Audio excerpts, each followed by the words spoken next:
Здравствуйте, дорогие друзья, и добро пожаловать на мой канал Nordic Balance. Меня зовут Виктория Андерсон, я диетолог, нутрициолог, и на моем канале мы говорим о здоровом образе жизни, о здоровье в целом.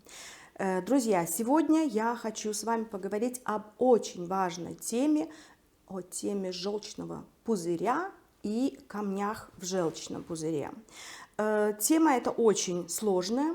Я не являюсь врачом, но так как я работаю с людьми и со мной работают тоже многие врачи, я читаю множество различных научных статей на разных языках и изучаю многие причины заболевания, и в том числе потом мы их обсуждаем с нашими врачами, рассматриваем анализы и так далее.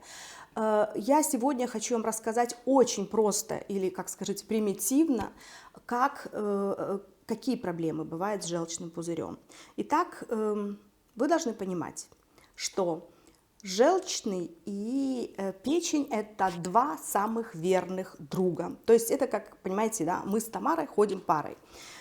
Печень вырабатывает в течение суток около 600 мл желчи, а желчный пузырь – это такой маленький мешочек с объемом где-то 70-80 мл.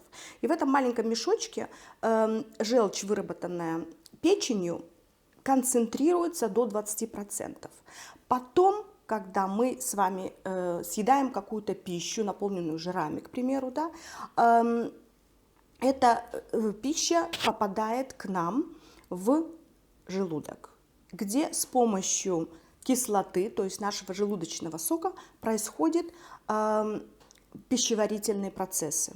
Затем наша пища попадает в тонкий кишечник, и где все наши витамины жирорастворимые начинают всасываться. А какие это жирорастворимые витамины? Да? Это витамин А, это наше зрение, это наша кожа. Витамин D – это наша центральная нервная система, это наша также кожа, это волосы, это ногти, это кости.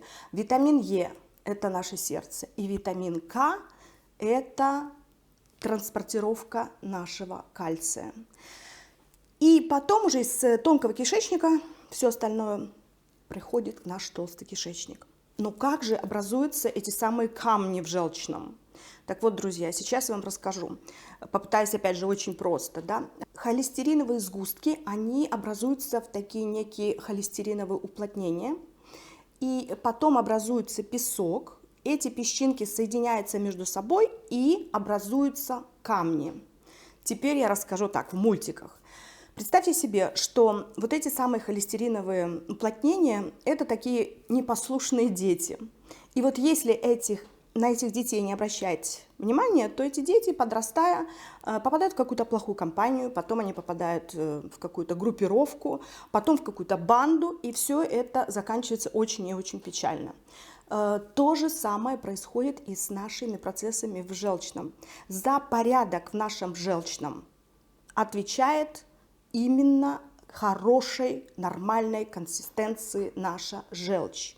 Если ее будет много, или ее будет мало, или она будет густая, то тогда и наш холестерин образует эти самые маленькие бандитские группировки, которые мы назовем камнями в желчном.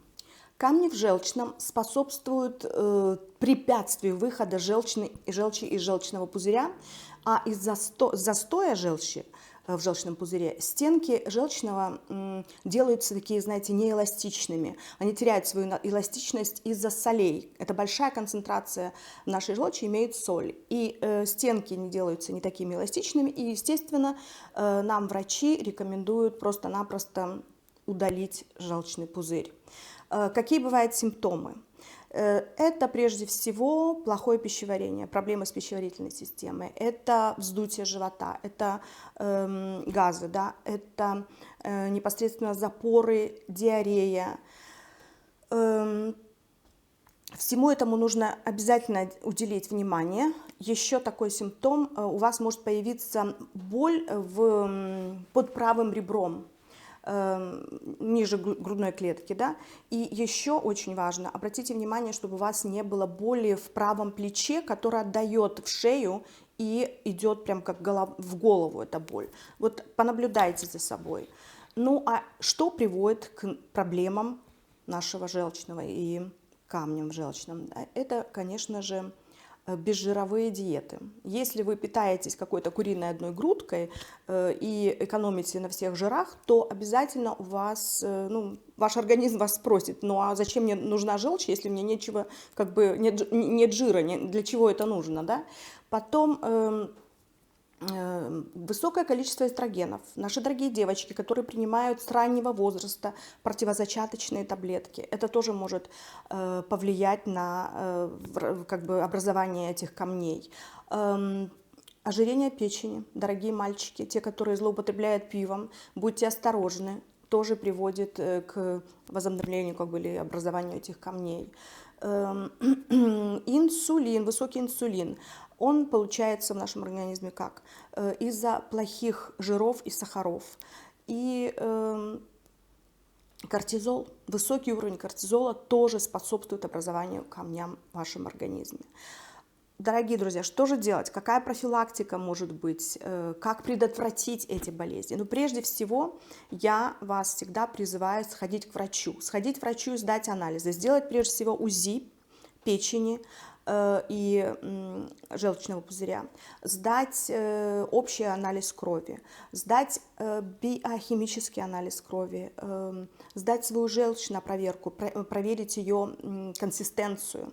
Вот. Ее же желчи не должно в нашем организме быть много или мало, потому что должен быть вот это, именно этот соблюдаться баланс, и консистенция должна быть нормальной. Ну и, конечно же, обратите внимание на свое питание, сбросьте лишний вес, если у вас он есть, и сбалансированно питайтесь, добавьте больше клетчатки, овощей и стройнейте. Ну, можете также добавить в свой рацион еще алахол, после еды попейте, опять же, после консультации с врачом, да, и ox bile. Это говяжья желчь, которая тоже может вам улучшить ваше состояние.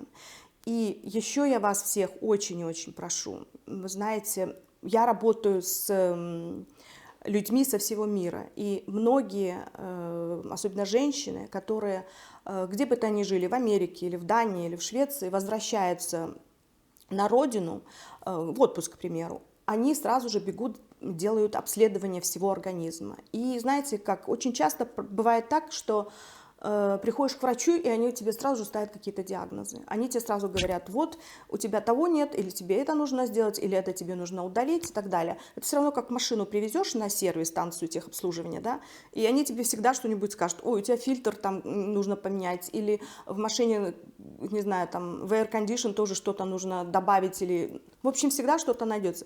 Поэтому я вас всех прошу, после того, как вы сделаете диагностику у себя на родине, приедьте, потратьте время, сдайте анализы в той стране, где вы живете.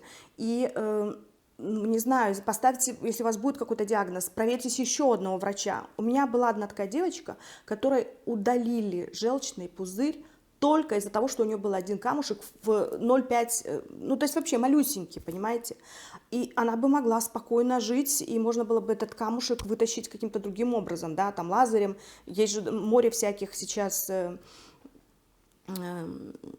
решений. Не обязательно сразу же отрезать.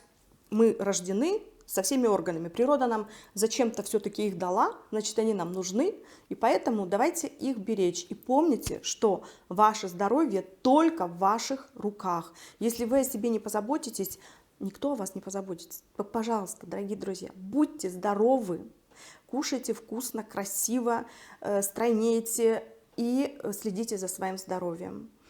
Я надеюсь, что это видео было вам понятно, как я могла в картинках рассказать, и полезно.